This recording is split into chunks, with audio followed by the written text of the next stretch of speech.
Hijack వస్తుంటే నా కార్యకర్తల్ని అడ్డంగా అధికార బలంతో అధికార మందంతో తొలకొచ్చుకొని స్టేషన్కి పెట్టాను. ఆ స్టేషన్లకు నేను వచ్చాను. నన్ను కూడా వీళ్ళు బయటకు పంపించారు. ఇది కూడా ఇప్పుడు ఈ హైజాలో కూడా ఎందుకు ఈ ఇనాగరేషన్ ఇప్పుడు పెట్టినారంటే ఈ ఎలక్షన్ వస్తుందని, ఈ ఎలక్షన్ వస్తుందని ప్లస్ యాక్చువల్ అయితే ఇక్కడ వర్క్లు అయ్యేది మూడు వర్క్ మాత్రమే, అంతా ఉంటుంది. ఆ ఉత్తరానికి వచ్చి ఎంపీ గారు వచ్చి ఇనాగరేషన్ చేస్తున్నారు.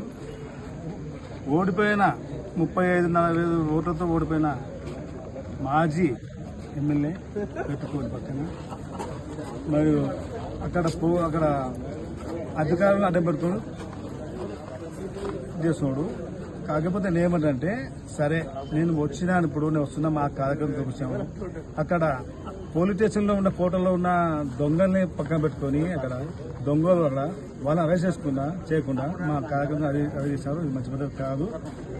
ఇది అధికారం నిరాశ వల్ల ఈరోజు నేను తెలిసిన ఎమ్మెల్యేని అని ఈరోజు నాకు ప్రోటోకాల్ పాటించకుండా ఎక్కడ కూడా వాళ్ళు లొకేషన్ చెప్పకుండా ఈరోజు ఇలాగ చేయడం జరిగింది. ఇది మంచి పద్ధతి కాదు అని నేను తెలియజేస్తున్నాను.